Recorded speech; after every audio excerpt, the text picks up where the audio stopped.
High বন্ধুরা, সপ্তাহ এবং আজ তোমাদের আবার অন্য একটা টপিক ক্লাস 7-এর সময় ও দূরত্ব চ্যাপ্টার নিয়ে চলে এসেছি। দেখো, দূরত্ব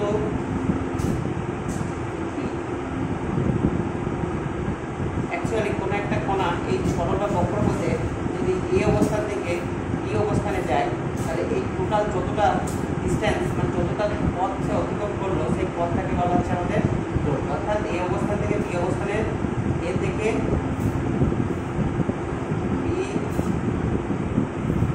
অবস্থানের মাঝের পথ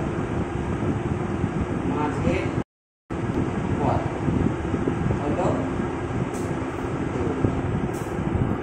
আচ্ছা, এবার দেখো, এবার হচ্ছে এটাকে ডিস্টেন্স বলা হয়। সরণ, অ্যাকচুয়ালি সরণ জিনিসটা কি? সরণ মানে হচ্ছে ডিসপ্লেসমেন্ট। অর্থাৎ এই যে এ থেকে বিতে যদি আমি একটা সরলরেখা কল্পনা করি, একটা সরলরেখায় যে এ থেকে বি এর সরলরৈখিক দূরত্বকে সরণ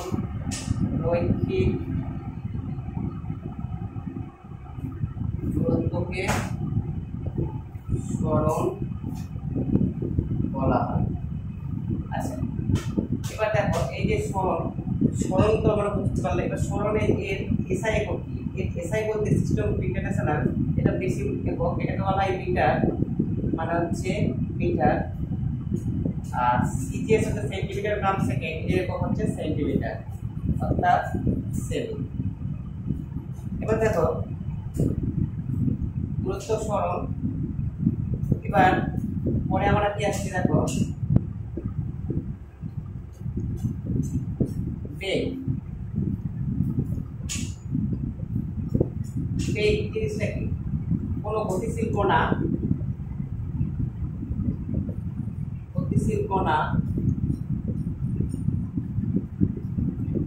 একক সময়ে যে দূরত্ব অতিক্রম করে তাকে বেগ বলে। অর্থাৎ এস মানে কি জানি আমরা? টি। তাহলে ভি সমান এস বাই টি। অর্থাৎ এই যে একক সময়ে যে একক দূরত্ব অতিক্রম করছে সেটাকে বলা হচ্ছে বেগ। এবারে এসআই একক একইভাবে আমরা কি লিখবো? এসআই একক, তাহলে এসআই তে মিটার, সিজিএস এ কি সেকেন্ড, তাহলে কি হচ্ছে মিটার পার সেকেন্ড। সিজিএস একক একইভাবে কি হবে? বেগের সেন্টিমিটার পার সেকেন্ড। বুঝতে পেরেছো? এবার দেখো, এবার সমবেগ যদি ওই গতিশীল কণা সমান সময় ব্যবধানে সমান বেগ নিয়ে চলে সেটাকে সমবেগ বলা হয়। সমবেগ যেটা গতিশীল কণা যদি সমান সময় সমান বেগ দিয়ে চলে, সমান বেগে চলে তাকে সমবেগ বলা হয়। আর কোনো গতিশীল কণা যদি অসমবেগ, যেটা হচ্ছে অসমবেগ, গতিশীল কণা